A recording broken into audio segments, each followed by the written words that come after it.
ہاں دوبارہ پھر سلام پھیریں. یہ دو طریقے رسول اللہ صلی اللہ علیہ وسلم سے سجدہ سہو کے سلسلے میں وارد ہیں. مطلب ایسا تو نہیں ہے کہ ایسا آپ سے کچھ ہوا تو ایسا کرنا ہے. ہاں دیکھیے اس سلسلے میں دونوں طریقے صحیح ہیں اور دونوں میں سے کسی پر عمل کیا ہے تو نماز صحیح ہو جائے گی.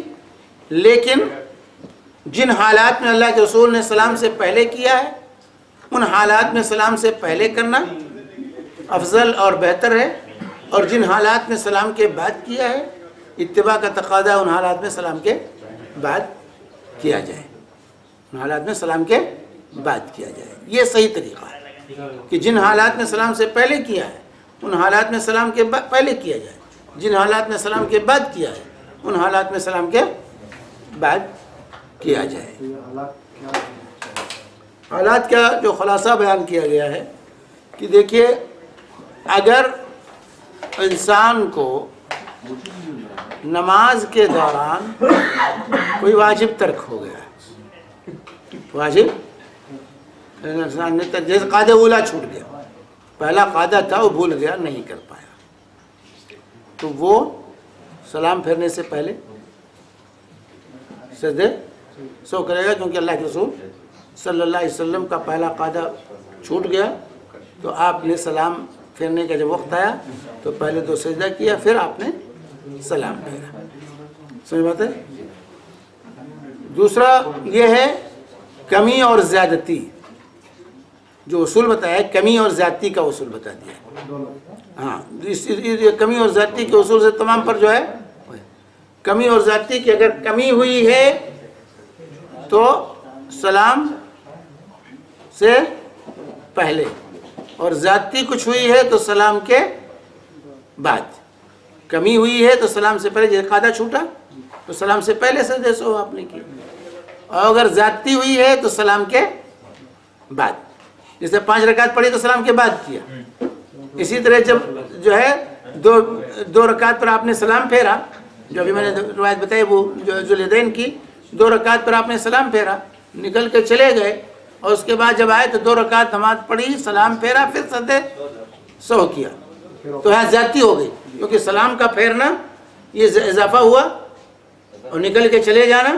اس کے بعد آئے جب 2 رکعت پڑھی، جو ہے جو کمی ہوئی تھی رکعتوں کی اس کو پورا کیا، تو اللہ کے صلی اللہ علیہ وسلم نے سلام کے بعد ہی جو ہے سجدے سو اس حالت میں کیا تھا، سلام کے بعد سے، کیونکہ زیادتی ہوئی، کیونکہ سلام کا پھیرنا یہ زیادہ ہو گیا.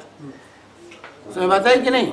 تو یہ اگر یہ قاعدہ یاد ہے کمی اور زیادتی والے تو اس سے جو ہے بڑے مسائل حل ہو جاتے ہیں. اسی طرح اگر آپ کو شک ہے کہ جو ہے کم ہوا یا زیادہ ہوا، ایک تو شک کی کیفیت ہوتی ہے، اور ایک کیفیت یہ ہے کہ اس کو کسی ایک پر ظن غالب ہے، اس کا ظن غالب ہے کہ یہ ہوا ہے، یعنی یہ 2 اور 3، 2 رکعت پڑھی یا 3 رکعت پڑھی یا 3 رکعت پڑھی یا 4 رکعت پڑھی. اگر شک ہے تو کم کا اعتبار کرے گا اور باقی کو پورا کر کے سجدے سو کرے گا. لیکن اگر ظن غالب ہے کہ بھائی 2 یا 3 میں شک ہوا، 3 یا 4 میں، اور اس کا غالب گمان ہے کہ 4 میں نے پڑھی ہے، تو پھر اضافہ کرنے کی ضرورت نہیں، سجدے سو لیکن کرے گا، سجدے سو وہ کرے گا. اس کو جو ہے کیونکہ پورا یقین نہیں، ظن غالب اس کا ہے کہ میں نے 4 پڑھی، لیکن 3 اور 4 کے درمیان اس کو تھوڑا سا ڈاؤٹ ہوا، لیکن ظن غالب وہ اس کا ہے، دیکھا سوچا تو کہا نہیں میں نے 4 پڑھی، تو پھر بھی وہ سجدے سو جو ہے ظن غالب کا اعتبار کرتے ہوئے، اگر 3 کا ظن غالب ہے تو 3 کا اعتبار کرے گا، اور ظن غالب اگر 4 کا اعتبار ہے تو 4 کا اعتبار کرے گا، اور اس طرح آخر میں جو ہے سجدے سو کرے گا.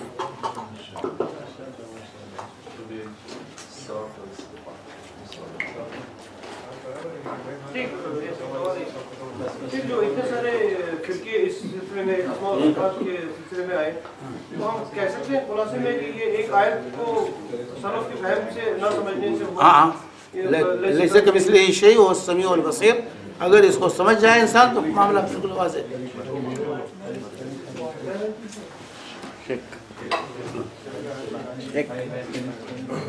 بس